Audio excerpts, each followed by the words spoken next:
നമസ്കാരം, ഭാരത് ലൈവിലേക്ക് സ്വാഗതം. ഈ മാസം സർവീസിൽ നിന്ന് വിരമിക്കുന്ന സർക്കാർ ജീവനക്കാരുടെ എണ്ണം 20,000 ആണ്. ഈ 20,000 പേർക്ക് കൂടി കൊടുത്തു തീർക്കാൻ സർക്കാർ കണ്ടെത്തേണ്ടത് 7,000 കോടി രൂപയും. ആനുകൂല്യങ്ങൾ തടഞ്ഞുവെക്കുന്നത് സർക്കാർ ജീവനക്കാരുടെ അതൃപ്തിക്ക് കാരണമാകുമെന്ന ഭയം ഇപ്പോൾ സർക്കാരിനുണ്ട്.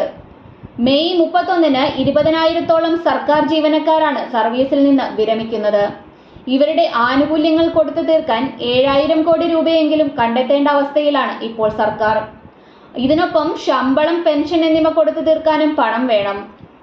കേന്ദ്ര സർക്കാരുമായുള്ള കേസിൽ സുപ്രീം കോടതിയിൽ നിന്ന് അനുകൂല വിധി ഉണ്ടായാൽ കൂടുതൽ കടം വാങ്ങി പ്രതിസന്ധി മറികടക്കാമെന്നാണ് പ്രതീക്ഷ. എന്നാൽ കോടതിയിൽ തിരിച്ചടി നേരിട്ടാൽ പ്രതിസന്ധി ഗുരുതരമാകും. ജൂൺ 4-ന് വോട്ടെണ്ണുമ്പോൾ പുതിയ സർക്കാർ അധികാരത്തിൽ വന്നാൽ കേന്ദ്രവുമായുള്ള പ്രശ്നങ്ങൾ അവസാനിപ്പിക്കുമെന്ന പ്രതീക്ഷയും കേരള സർക്കാരിനുണ്ട്. കഴിഞ്ഞ വർഷം മെയ്യിൽ സർവീസിൽ നിന്ന് പടിയിറങ്ങുന്നത് 11,800 ജീവനക്കാരായിരുന്നു. ഇതാണ് ഇത്തവണ വർദ്ധിച്ചത്. 2026-2027 സാമ്പത്തിക വർഷം വിരമിക്കുന്നവരുടെ എണ്ണം 23,714 ഉയരും. ഇത്തവണ വിരമിക്കുന്നവരുടെ ആനുകൂല്യം കൊടുത്തു തീർക്കാൻ 7,000 കോടി രൂപയോളം വേണ്ടിവരും.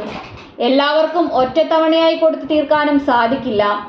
മുൻവർഷങ്ങളിലെ പോലെ ഘട്ടം ഘട്ടമായി വിരമിക്കുന്നവരുടെ ആനുകൂല്യങ്ങൾ കൊടുത്തു തീർക്കാമെന്നാണ് സർക്കാരിന്റെ കണക്കുകൂട്ടൽ.